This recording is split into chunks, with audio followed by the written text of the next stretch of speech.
ಪ್ರದೇಶದ ಪ್ರಯಾಗ್ರಾಜ್ನಲ್ಲಿ ಆರಂಭಗೊಂಡಿರುವ ಮಹಾಕುಂಭಮೇಳದಲ್ಲಿ ಈಗಾಗಲೇ ಸಾಧು ಸಂತರು, ಅಘೋರಿಗಳು ಹಾಗೂ ಭಕ್ತರು ಸೇರಿದಂತೆ ಕೋಟ್ಯಾಂತರ ಜನರು ಶಾಹಿ ಸ್ನಾನದಲ್ಲಿ ಪಾಲ್ಗೊಂಡಿದ್ದು, ಈ ಸಂದರ್ಭದಲ್ಲಿ ಹಲವು ಸಾಧು ಸಂತರು ತಮ್ಮ ವಿಶಿಷ್ಟವಾದ ವೇಷಭೂಷಣ ಆಚರಣೆಯ ಮೂಲಕ ಗಮನ ಸೆಳೆಯುತ್ತಿದ್ದಾರೆ.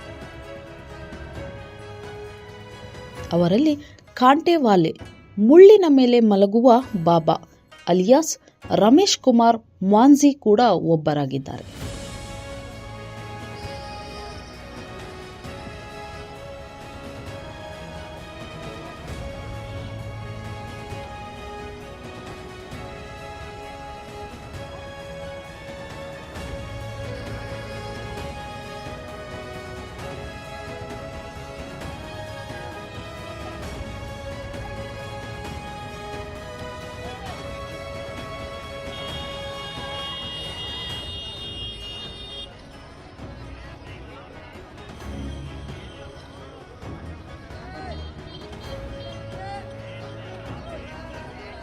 ಸಾವಿರದ 1993 ಹಾಗೂ 94ರಲ್ಲಿ ರಾಯಚೂರು ಜಿಲ್ಲಾಧಿಕಾರಿಯಾಗಿದ್ದ ಐ.ಆರ್. ಪೆರುಮಾಳ್ ಈಗ ಸನ್ಯಾಸಿಯಾಗಿ ಕುಂಭಮೇಳದಲ್ಲಿ ಕಾಣಿಸಿಕೊಂಡಿದ್ದಾರೆ ಎನ್ನಲಾಗುತ್ತಿದೆ.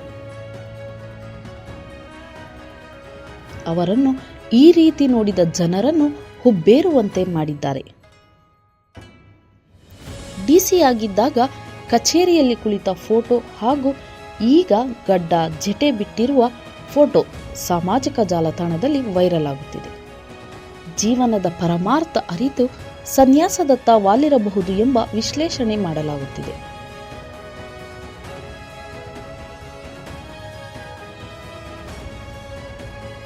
ಪ್ರಯಾಗ್ರಾಜ್ನಲ್ಲಿರುವ ಮಹಾಕುಂಭ ಮೇಳ ಎಲ್ಲರ ಆಕರ್ಷಣೆಯಾಗಿದೆ.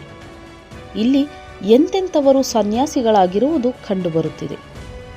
ಜೀವನದ ಅಂತಿಮ ಸತ್ಯಕ್ಕೆ ಮನಸೋತು ಆಧ್ಯಾತ್ಮದತ್ತ ವಾಲಿದ ಎಷ್ಟೋ ಜನ ಕಂಡುಬರುತ್ತಿದ್ದಾರೆ. ಅವರ ಸಾಲಿನಲ್ಲಿ ರಾಯಚೂರಿನಲ್ಲಿ ಡಿಸಿ ಆಗಿದ್ದ ಪೆರುಮಾಳರು ಒಬ್ಬರು ಎಂಬುದು ಗಮನಾರ್ಹ.